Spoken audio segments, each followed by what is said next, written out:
Hi, this is Joaquin de Posada, co-author of Keep Your Eye on the Marshmallow. You were watching Mr. Media, a wonderful show, so I hope you liked it.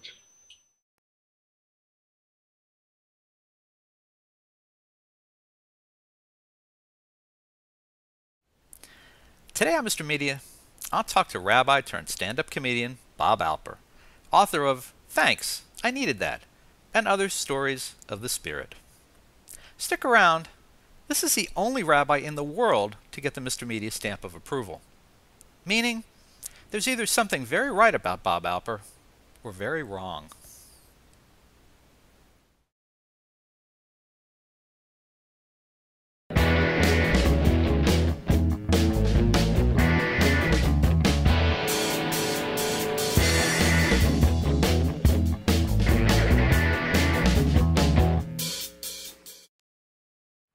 So much media, so little time.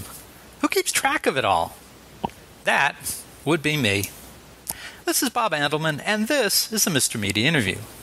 The show is brought to you today by Amazon.com, the world's greatest store for everything from books and movies to computers, TVs, and even my favorite soft drink, Pepsi Wild Cherry.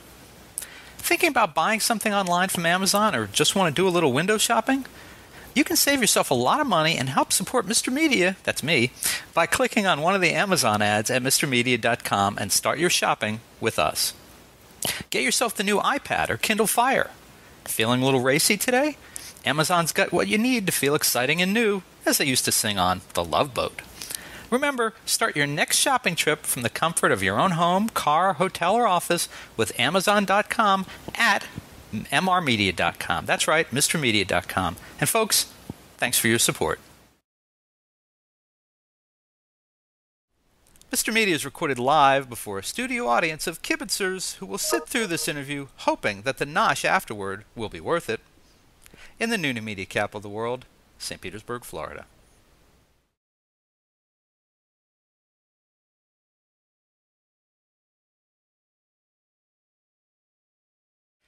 If I was ever going to have a rabbi as someone I could call friend, it was going to be someone like Bob Alper. Now, fortunately for my wife and I, we never had to settle for someone like him. We got the original. And trust me, no one is more original than this Rhode Island native, one-time dirty magazine thief, husband, father, and rabbi, turned stand-up comedian, seriously. Now, I've told this story before, but Mimi and I first made contact with Bob almost 20 years ago, before we became parents. We were saner then. We've been to his Vermont home, we visited with him here in Florida, and seen his show several times.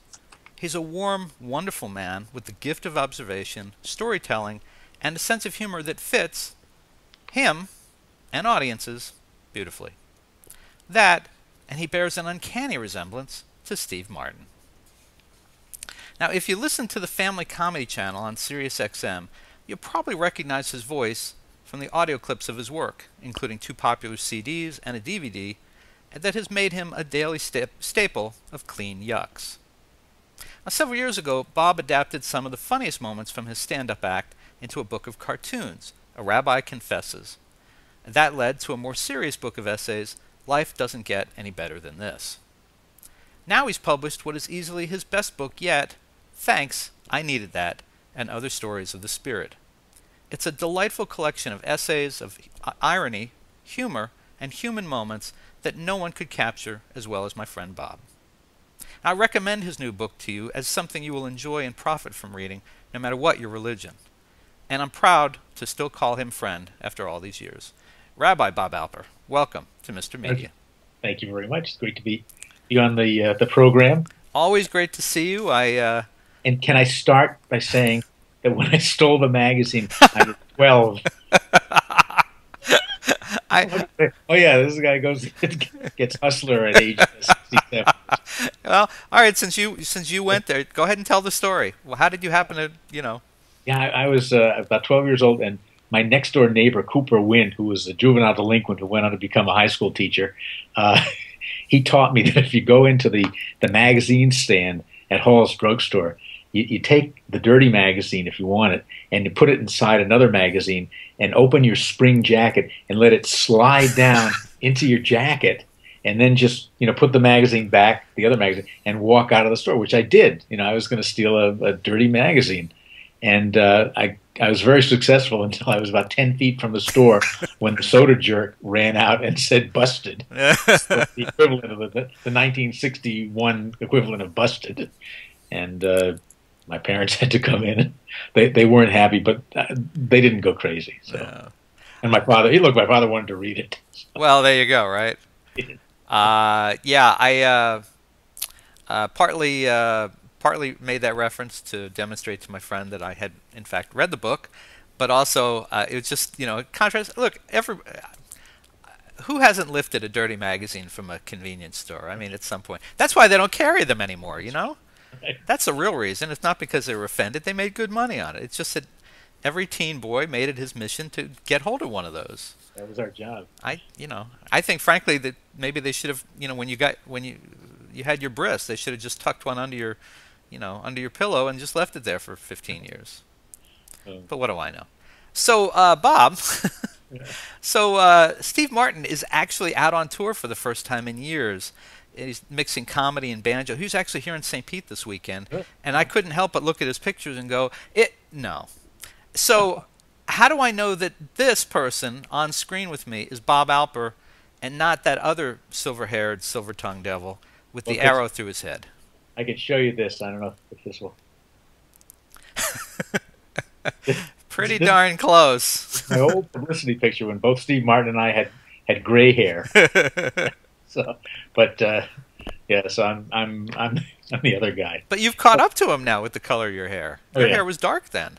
Yeah, but it turned white. Thanks to my maternal grandfather. He had white hair. But, I've never met Steve Martin, but I adore him. I think he's great. And I saw him do his banjo concert. He's a masterful musician. Oh yeah. And in one of the greatest lines ever, he said he played for President Obama. And he said, on the day I played for President Obama, it was the most wonderful day of his life. That sounds like something you would say, I mean, it's great. It's something I wish I had said. Yeah. How did I know that you would still have that picture handy after all these years? People, in airports, and I get these looks, especially from a distance. I was sitting in an airport one time at a boarding area where there was no plane there, and I was just kind of reading quietly. And from the next boarding area, I hear an announcement, "Paging Steve Martin, paging Steve Martin." And people were all looking in my direction, and I didn't look up. Wow. It's a tough thing that you have to bear. Well, I always, if you're going to be a comedian, it's good to look like Steve Martin. I couldn't make it if I looked like Charles Manson. It's true. It's true. Well, plus, since he hasn't been out on the road in all these years, you've been able to suck up all that business, right? Yeah, right. Yeah, same fee. Do you play banjo? No. Okay. No. All right. I play the radio. That's pretty much it. All right. Just so we can be clear on this, I just want to be close. So, Bob, I've really enjoyed reading this latest collection, and I just wondered, is it a rabbi's gift, or does the well ever run dry with you? I mean, it seems like you always have stories. When we've had lunch or we've been together, you always have these stories. It's not like you have to go running to a card file or something. Yeah, I love collecting stories. I love telling stories. I find a great way to communicate. I'm not a teacher in the sense, I don't know, parts facts and figures and statistics. I find the best way to reach people, which is what I love to do, and to grace their lives in a way, is through sharing stories. I think people can ingest lessons and inspiration through stories much more effectively than through simple recitation of facts and figures or theology or whatever. That's my style, and I love to touch people in positive ways if I can. It's an honor.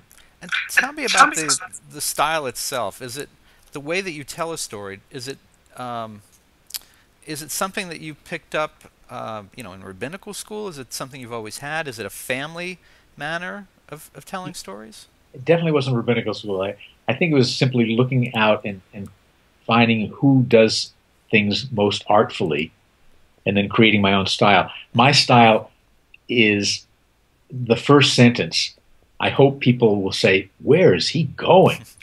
What, and finally, in the last sentence, to be, oh, and in between, I put the story. A lot of that comes from the way I preach. I want to involve people in the sermon.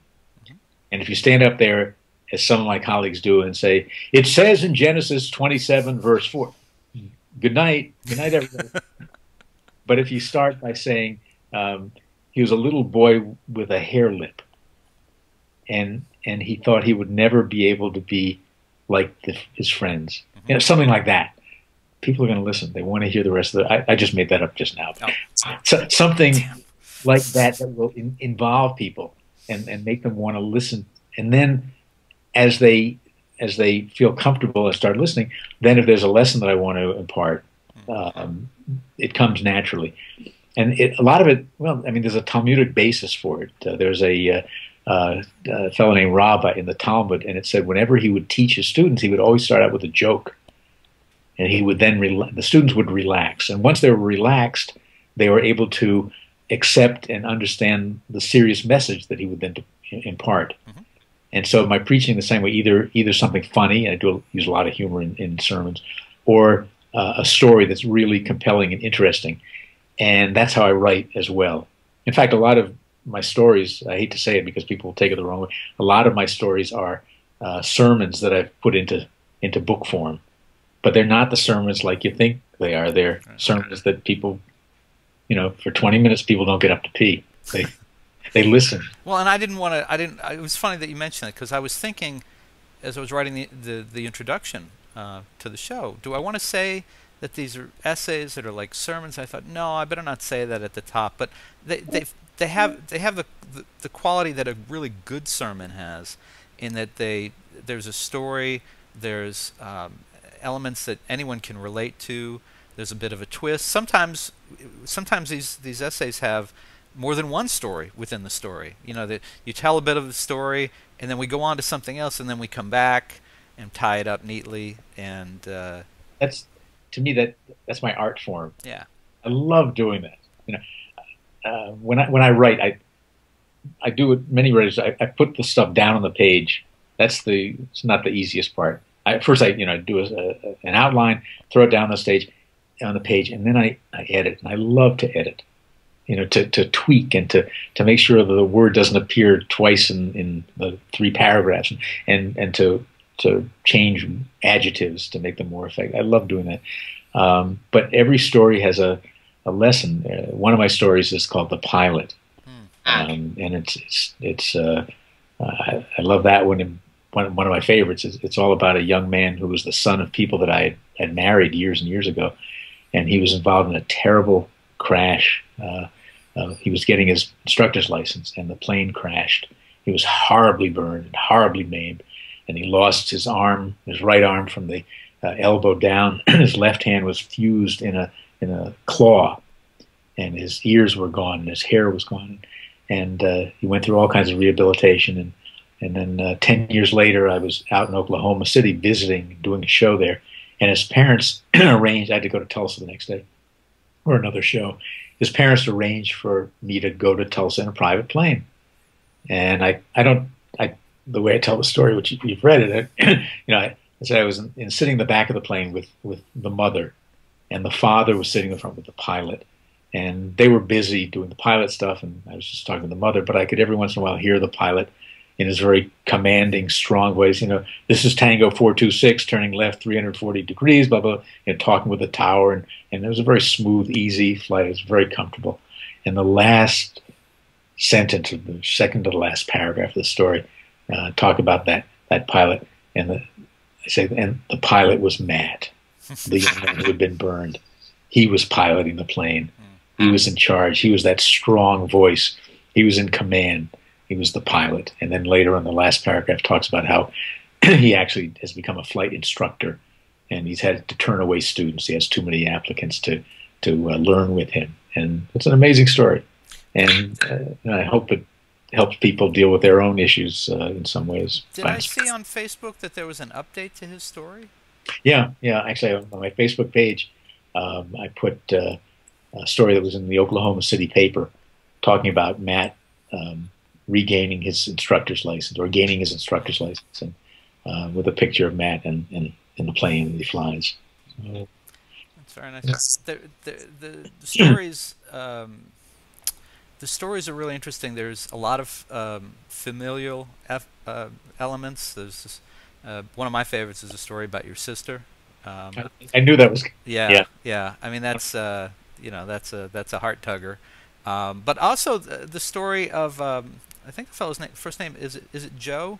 He was the fellow who you used to buy jokes from for $10, right? And went on to become the head writer for Jay Leno. A little thanks to Bob Alper. Yeah, a lot thanks to the fact that he's a brilliant comedian.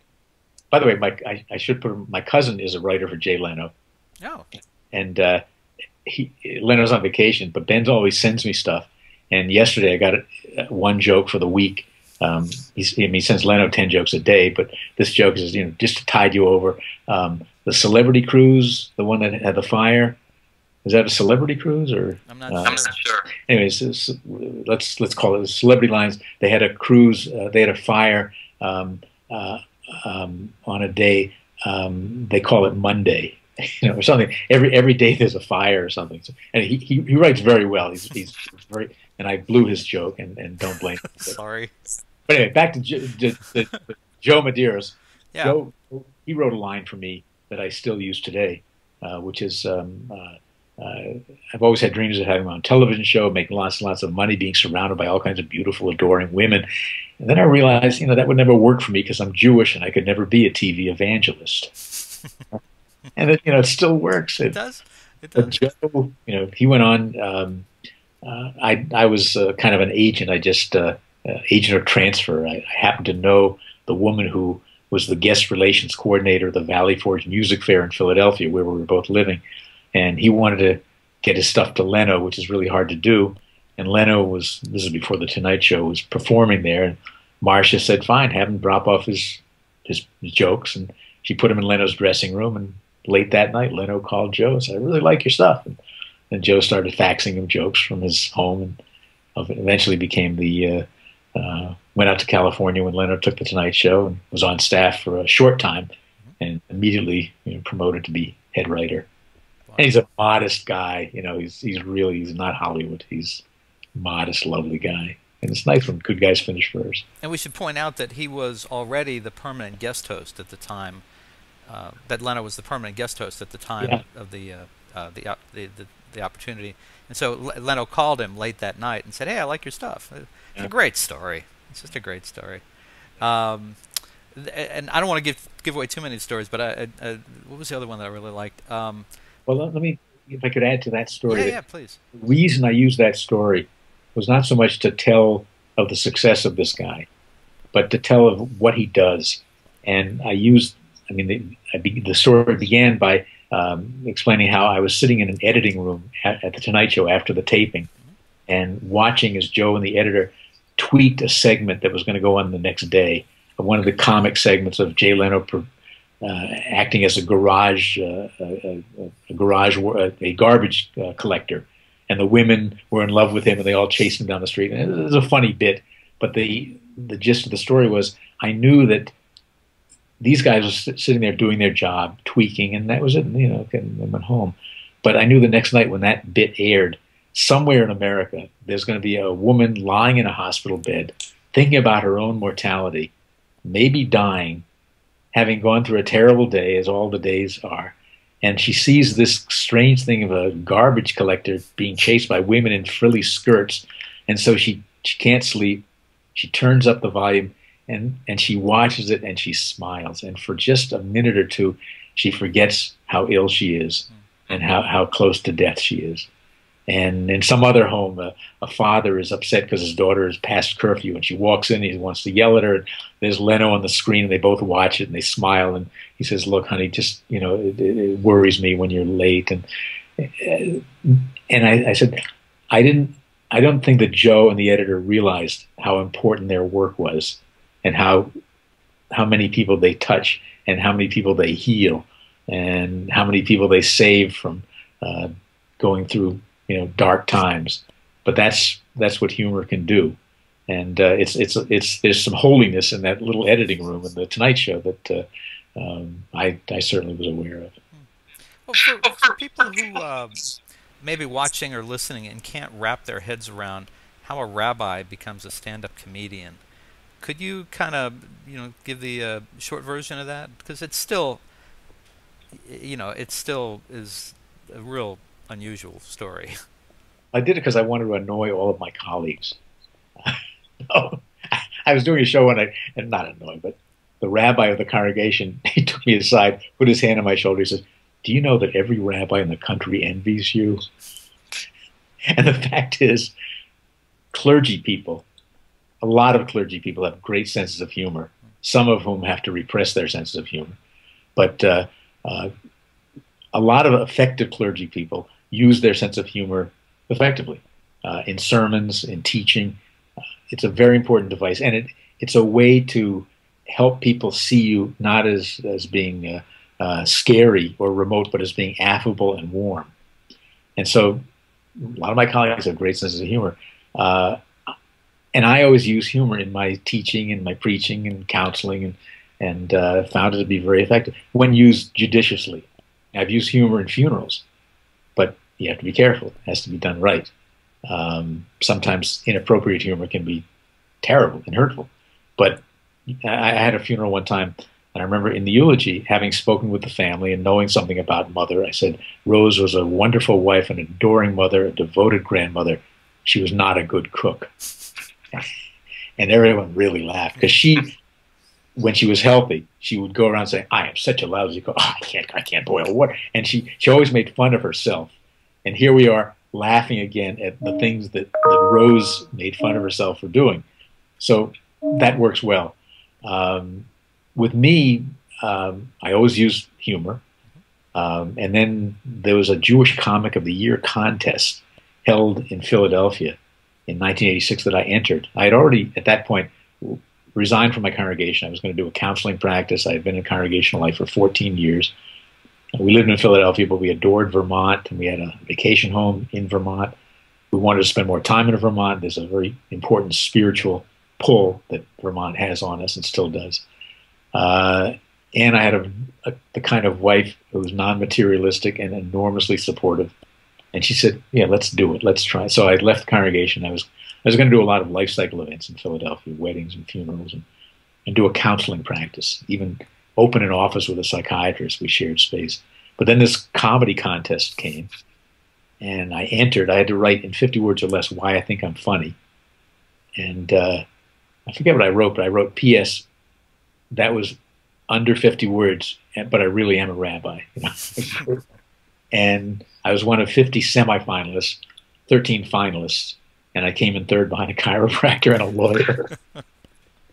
But that's what started. One of the judges was the hostess of AM Philadelphia, the largest local TV show, morning TV show. She loved me. She had me on her show. She had me filmed at a comedy club doing my dreadful 5 minutes. And that's where it all began. And then, I created my brand, which is clean, non-hurtful humor. And as a comedian, I'm very lucky because I have material that no other comedians have. I mean, comedians are looking for material. A lot of the comics you see on TV they're 22 years old and they have a black T-shirt and they talk about the difference between men and women. And I just moved to LA from New York. Duh. I could talk about a huge number of things, like everything from baby namings to bar mitzvahs to doing weddings to studying in Israel, which sounds pretty dry, but it's pretty funny. So, I have a line how when I was in Israel, it was long before cell phones, and had to make whoops, there's my phone ringing. Had to make a call from Jerusalem to Tel Aviv. I said I dialed the number. I heard a voice say, "Please deposit 8 tokens." I said, "Gee, I only have 7." The voice said, "All right, I'll take 7." So, no other comedian will do that. No. Now, you've had some interesting highlights, too, in the career. And I know a lot of times we've just happened by coincidence, we've touched base at certain times where things have happened. I remember when you first started doing gigs with Ahmed Ahmed, and that, I mean, it's been several years now, and that I know you've remained friends. He's had a remarkable career to date. Popped up in movies and TV shows, and since then you've broadened that. You've done the what was it? The Axis of No, we call it the Laugh in Peace tour. The Laugh in Peace tour. I'm sorry, and, Yeah, and tell people about that. Okay, well, I started doing it with Ahmed in 2002, and a publicist that I was using in LA for a short time suggested I do a show with an Arab or Muslim comedian, and I said, "Do you have any other ideas?" I wasn't interested. It wasn't the Arab Muslim thing. It was just working with another comedian because they could be neurotic. But she persevered despite what I told her, and she found Ahmed Ahmed, and we swapped videotapes across the country from Vermont to Hollywood, and we tried it out, and we did about 150 shows together. And then he transitioned into movies, and he made a movie called Just Like Us, which is on Starz Network now. It's a wonderful movie that he wrote and directed and was in. A documentary about comedians performing in the Middle East. It's fabulous. So then I started working with a couple other guys, Azhar Usman of Indian background, Muslim, and Mo Amer, who's Palestinian. And I still work with all these guys. And I work with Ahmed whenever we can. I mean, I was out in California. We did a show at American Jewish University last year, and we did a show at University of California Long Beach, Riverside. I'm sorry, Riverside. And I saw him last week. He was performing he's in the show called Sullivan and Sons on TBS. And the cast performed at the Gotham Comedy Club. So my wife and son-in-law and daughter and I went to the show and hung out with Ahmed. He's a great guy. So those shows have been fabulous. We do a lot of college shows, tremendous number of college shows. And funny things happen. I mean, I got to Mo Amer. I'm sorry. Mo Amer and I did a show at Congregation Kol Ami in White Plains. And as we were driving back to the hotel, he said, "Bob, I meant to ask you, what does Kol Ami mean?" I said, "Well, it's Hebrew. It means voice of my people." He said, "Oh, because in Arabic it means eat my uncle." You can't make that stuff up. Oh my God! And the other thing that's been great about this tour, mixing things up, with these comedians who would seem very unlikely partners for you, is that it's attracted everywhere you've gone. It's attracted a lot of media attention because it's a great hook. And I remember before you met up with Ahmed Ahmed, one of the things that you had this hook that you were the rabbi turned comedian. But after a while, that wasn't quite enough for some places, and then you hit this, and I mean, I'm constantly seeing press about you and these guys, and people never get tired of that story. No, it's a great story, and I think, for example, when we do college shows, it's good to do the college shows, and whoever shows up, the number of kids who show up is great in the audience, but it's more than that, because every time a kid on a college campus passes a billboard and sees Muslim Jewish or Muslim Jewish Christian comedians performing together, there's a lesson right there. And when they open their campus paper and see an article, there's a lesson there. So it reaches a lot more people than just the people in the audience. And they see that Muslims and Jews and Christians can laugh together and enjoy each other's company. And it's gotten me things unbelievable. I actually was invited to perform in Toronto at Muslim Fest 2009, and I got out on stage. They had a few Muslim comedians before me, and then I was like the headliner. And on this big empty stage in front of 2,000 Muslims, with a microphone in my hand, and I looked out. I said, "I feel really strange here, so alone, totally out of place." I said, "Think of it. All of you are Canadians, and I'm American." Whoa. Great show. They loved it. Well, now, the last thing I want to touch on that I think has made a big difference in your career is the emergence of the Comedy Channel on SiriusXM. I also remember, and this was interesting, I think that we talked the week you got your first check for we've known each other for a long time, and the timing has always been really interesting. And I remember hearing about that check, and you were just like, "Wow, this is great," and it's really had a great impact on your career, hasn't it? it had, I just got an email yesterday from a promoter in California, wants me to come out New Year's Eve and do a show with Kathy Ladman, who's a major comic, and I'm going to do it. I can't wait. He said, I listen to you all the time on XM Sirius. And a lot of that is happening, and it's validation for one thing. If you're listening to the radio and you hear Jerry Seinfeld, and the next up is Rabbi Bob Alper, that's pretty good company. That's very good company. I was flying from San Luis Obispo to Phoenix one time, sitting next to a cattle truck driver from Kansas, and I told him what I did, and he started doing my material. He said, "Oh yeah, I love that joke about doing the wedding where it's so hot." And he knows all my stuff because he listens to me all the time as he's driving his cattle truck from Oklahoma to Kansas or whatever. No, I think it's great. Yeah. Well, and I've told you before. I mean, you know my daughter at this point, and we would be in the car. Now she's driving by herself, so we're not hearing these things together. But she used to love to listen to the clean comedy channel, and we would listen, and you would come on, and she said, "Is that Rabbi Alper?" And you're right, to hear you sandwiched between Seinfeld and there's a woman that she likes a lot, Jeanne Robertson. Oh yeah, who I've seen is very funny, and it's just it's nice, and I'm just I'm really happy that it's worked out so well. So what's next? Any big projects on the horizon? Yeah, next week actually I go to New York to the Jewish Book Council, and with my new book. And the way they do it, they have about 100 authors come in, and it's a pitch meeting. They give us each 2 minutes. That's all, and it's time, and it works very well. You have 2 minutes to pitch your story in your book. They all get copies of the book, of course, but they want to see what you look like and what you sound like. And if they like you, they'll then invite you to do the book fairs all over the country. There's hundreds of Jewish book fairs, and that's a great way to obviously promote your book, and they pay your way and all. So I'm going to start out in my 2 minutes by saying I'm a rabbi and a comedian.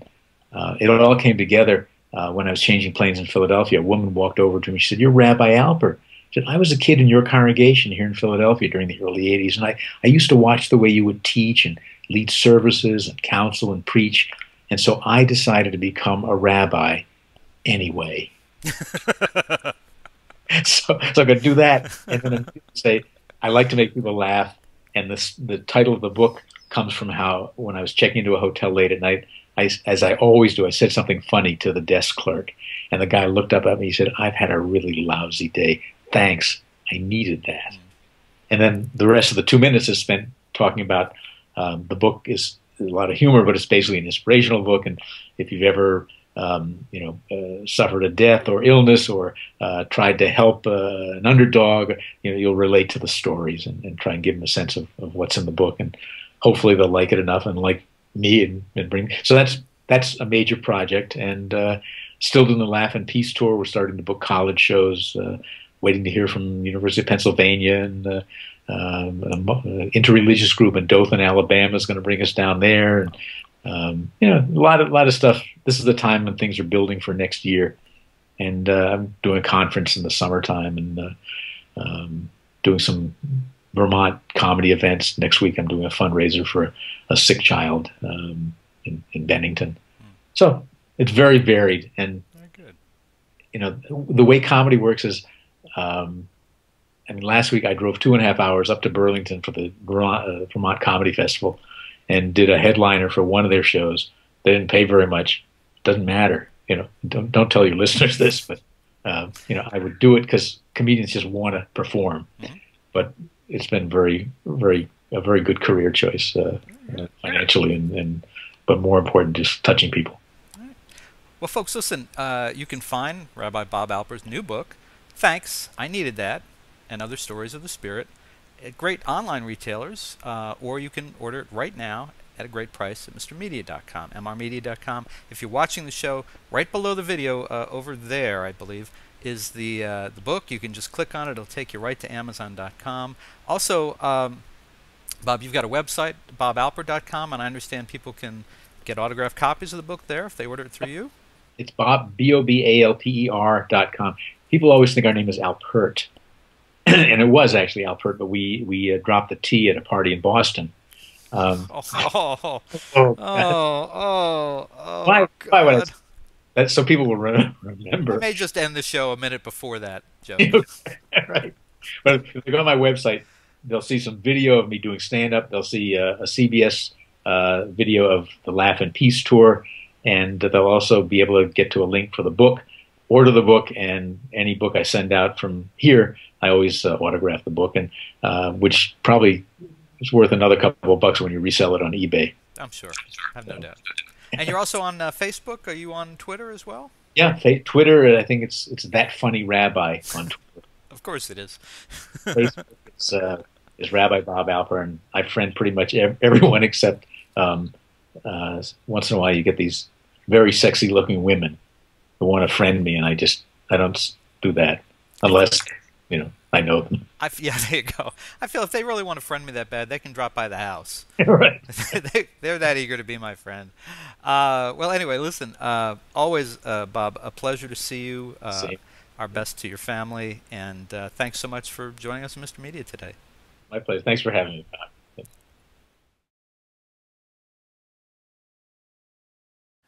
You can see and hear almost 1,000 Mr. Media interviews by visiting our main site, mrmedia.com, mrmedia.com. Or check out the more than 200 video interviews on the Mr. Media radio site on YouTube. And I'd sure appreciate if you'd show some love for Mr. Media's advertisers, including Stitcher. Apple named Stitcher a top 5 news app of 2011. It's a free mobile app for your smartphone or tablet that lets you listen to your favorite shows and discover the best of news, entertainment, and sports on demand. You can listen whenever you want to more than 5,000 shows, get customized recommendations, and discover what your friends are listening to. My own list of Stitcher favorites is pretty eclectic. I start my day with an hour of MSNBC's Morning Joe with Joe Scarborough and Mika Brzezinski. Then it's the latest 2-minute update from the Onion News Network. After that, I'll listen to WTF with Mark Maron, Here's the Thing with Alec Baldwin, HBO's Real Time with Bill Maher, and excerpts from E's Chelsea Lately and The Soup with Joel McHale. Also in regular rotation on my Stitcher playlist, the BS Report with ESPN's Bill Simmons, the TechCrunch headlines, and the Don Geronimo Show. The latest episodes of each show, whether originating from broadcasts, cable TV, radio syndication, or podcasts, are continuously updated. Stitcher is a free app for your iPhone, iPad, Kindle, Fire, BlackBerry, Droid, and more. And show your support of Mr. Media by getting, did I mention it's free? The app at stitcher.com/MrMedia. That's stitcher.com/MRmedia. Stitcher Smart Radio, the smarter way to listen to radio. We're also supported by Audible. Check out Audible's 30-day trial membership and download the audiobook version of the book everyone's been talking about, 50 Shades of Grey by E.L. James. Sign up for your free trial today at audible.com/radio. Again, audibletrial.com/radio. And finally, if you need a disc jockey for a wedding, bar mitzvah, corporate event, or just a big old party, please consider calling 1-800-DIAL-DJs, the party authority for all your party entertainment needs. You can call 1-800-DIAL-DJs or go to their website, 1-800-DIAL-DJs.com, and tell them Mr. Media sent you. And thanks for listening.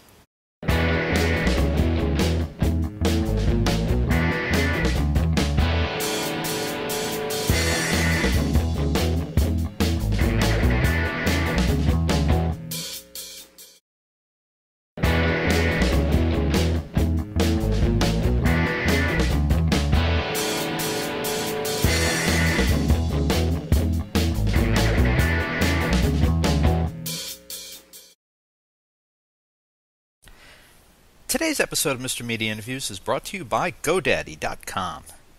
You know GoDaddy.com from their wild and sexy commercials, but isn't it time you actually test drove their web hosting and domain registration services yourself? For a limited time, Mr. Media listeners can save 10% on the already low price of web hosting services at GoDaddy.com by entering the promo code POD4 at checkout. Again, that's 10% off web hosting when you go to GoDaddy.com and enter the promo code POD4, that's P-O-D, the number 4, at checkout.